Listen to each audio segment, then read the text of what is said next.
Fala, meus queridos geografãs, tudo bem com vocês? Estamos aqui para mais uma aulinha de geografia com a correção das atividades que foram deixadas aí na última aula. Eu sou o Edmar de Figueiredo e esse aqui é o meu canal.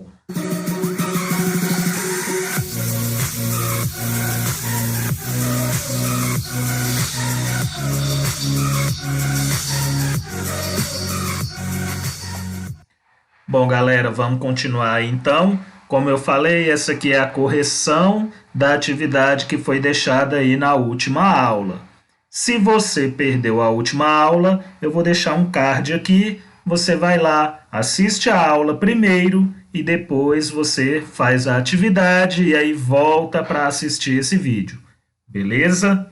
Nada de trapaça, hein? Então, vai lá e assiste a aula primeiro. Bom, é o seguinte, essa correção aqui é a correção das páginas 370 e 371, tá? Então, eu vou dar uma acelerada aqui para o vídeo não ficar muito grande. Qualquer coisa, vocês vão dando uma pausa aí e vão tentando corrigir. Vamos lá, questão 1. Organizar o conhecimento. Quais foram os 3 primeiros grandes povos que contribuíram para a formação da população brasileira? Complete o esquema.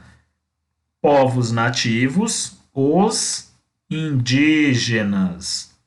Colonizadores, os europeus. Trabalhadores escravos, os africanos. Tá bom? Então, aqui, ó, indígenas, europeus e africanos. Questão 2. Por que a população brasileira se caracteriza por uma grande diversidade étnica e cultural? Porque ocorreu a mistura aí de diversos povos diferentes. Deixa eu fechar isso aqui. Pronto. Então, ocorreu a mistura aí de diversos povos diferentes. 3. Complete a definição de terras indígenas. Terras indígenas são terras conhecidas, reconhecidas pelo governo para a ocupação legítima dos indígenas e sobre as quais eles têm territorialidade ou a soberania, tá bom? Então eles vão ter aí plenos poderes sobre os seus territórios. Questão 4. Dê exemplos de grupos de imigrantes que vieram para o Brasil entre o final do século XIX e o início do século XX. Vimos aí que chegou uma grande quantidade de italianos, japoneses e outros também, tá bom? Vamos deixar esses dois por enquanto. Questão 5. Explique qual é a diferença entre migração interna e migração externa. Migração interna é aquela que ocorre dentro do território de um único país. E migração externa é a migração que ocorre entre diferentes países. A pessoa sai de um país e vai para outro, certo? Questão 6. O Brasil é um país que se destaca por abrigar uma grande diversidade de povos e comunidades tradicionais. Quem são esses povos? Cite 3 exemplos e, em seguida, indique alguns principais conflitos vividos por eles. Então, vamos lá. Quais são esses povos? Aqui a gente pode citar os povos indígenas, os quilombolas e os ribeirinhos, por exemplo. Foram aí os 3 exemplos. Em seguida, indique alguns dos principais conflitos vividos por eles. Eu acredito que o principal conflito vivido por todos eles é a legitimação dos seus territórios, onde eles possam praticar suas atividades ali sem que haja interferência de outros povos. Questão 7. Aplicar seus conhecimentos. Leia o poema e responda as questões. Vamos dar uma ampliada aqui, ver se fica melhor para a gente visualizar. Erro de português. Quando o português chegou, debaixo de uma bruta chuva, vestiu o índio. Que pena! Fosse uma manhã de sol, o índio tinha despido o português. Bom, então tá aí o poema, tá? O poema de Andrade. E vamos às questõezinhas. Interprete o poema com base em seus conhecimentos sobre a relação entre os povos indígenas e os portugueses durante o período de colonização. Então, aqui a gente tem um período citado aqui da colonização, da chegada dos portugueses, tá certo? Onde os portugueses eles acabaram imprimindo aqui a sua cultura sobre os índios, tá bom? Ele vestiu o índio. Então é basicamente isso que está dizendo ali no nosso poema.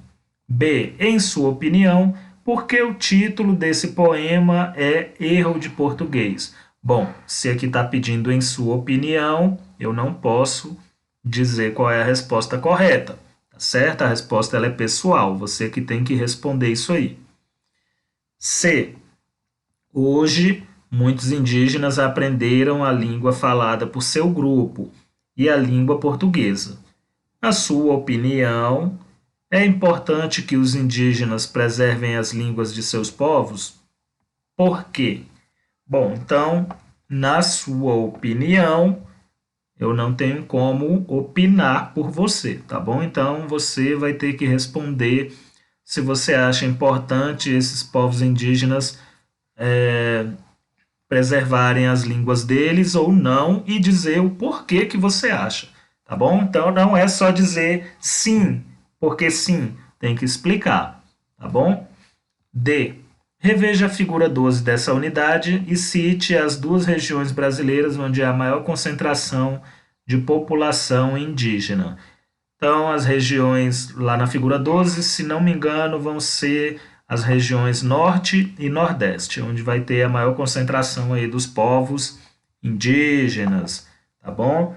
É só você voltar o seu livro, lá na figura 12 vai estar falando sobre a distribuição dos povos indígenas aqui no Brasil, tá bom? Onde eles mais se concentram e onde eles se concentram menos.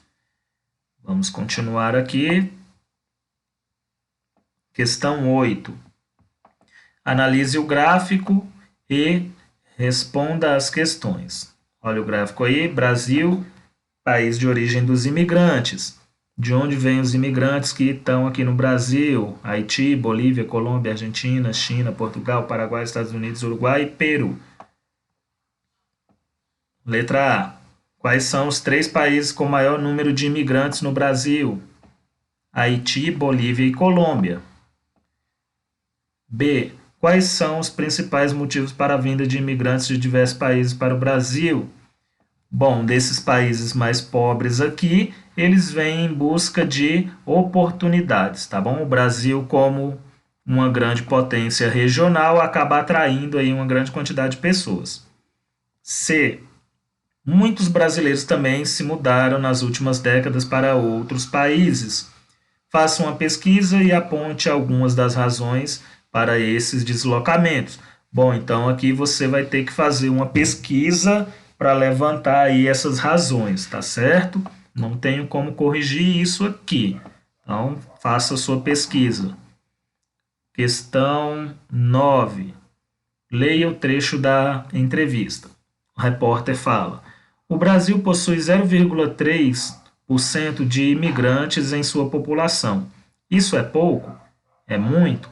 Como se compara com outros países do mesmo tamanho? O Wagner Oliveira vai responder: o Brasil já foi, no passado, um país com uma parcela muito importante de imigrantes mesmo, desculpa, em sua população. Mas hoje essa proporção é baixa, são cerca de 700 mil estrangeiros numa população de mais de 200 milhões. Letra A. A que período do passado brasileiro o entrevistado se refere e de quais nacionalidades eram a maior parte dos imigrantes? Bom, ele provavelmente deve estar se referindo aí ao início do século XX, onde a gente tinha uma grande quantidade de imigrantes, principalmente europeus e asiáticos, tá bom? B. Hoje em dia, a maior parte dos imigrantes residentes no Brasil provém de quais países? Olha lá, tá lá na nossa tabela. Provém ali do Haiti, Bolívia, Colômbia, Argentina. Então, podemos dizer que basicamente da América Latina, tá bom? Tem mais alguma questão aqui? Vamos conferir. Não. Vamos para a próxima, então. 10. Leia o trecho da reportagem a seguir e responda as questões. Por 10 votos a 1, os ministros declararam constitucional o Decreto 4.887 de 2003, que regulamenta a oficialização dos quilombolas e é considerado um avanço no reconhecimento dos direitos à terra dessas populações.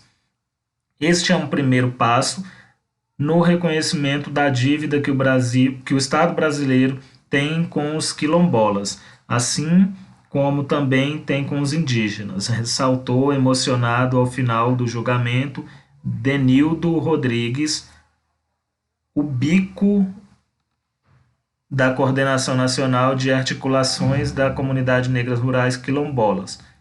Ele cobrou que o governo não apenas avance nas titulações, mas que também leve políticas públicas de saúde, educação, segurança e agricultura aos quilombolas. Letra A.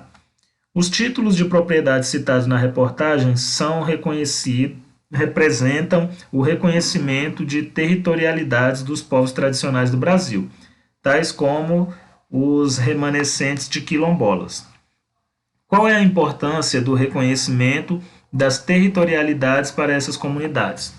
Bom, a importância desse reconhecimento é que esses povos vão poder praticar aí as suas atividades culturais sem que haja interferência de nenhuma outra pessoa nesse território, tá certo? Então, dentro desse território aí, as práticas culturais desses povos serão respeitadas. Letra B. Em que medida serviços de saúde, educação e segurança e políticas de favorecimento de práticas agrícolas são importantes para a manutenção das comunidades tradicionais? Bom, essas comunidades tradicionais, elas passariam a ter uma melhor qualidade de vida a partir do momento em que aumentasse a oferta ali de saúde, segurança e educação, tá certo? Então essas comunidades passariam a ficar ainda mais integradas com a sociedade brasileira, diminuindo um pouco aí o distanciamento. E depois aí temos a questão 11 com um vídeo aí que você tem que assistir para depois responder. Como não vai dar para eu ver esse vídeo aqui agora, essa questãozinha 11 fica por conta de vocês aí em casa, tá certo? Galerinha, por hoje é só. Finalizamos aqui a nossa atividade, a nossa correção e também finalizamos o livro 1. Acabamos com o livro do primeiro bimestre. Na próxima semana já começaremos aí então com o livro 2, tá? O livro do segundo bimestre, dando continuidade aí aos nossos estudos, tá certo? Valeu por assistir até aqui, brigadão, compartilha esse vídeo para geral, vamos geografar o mundo!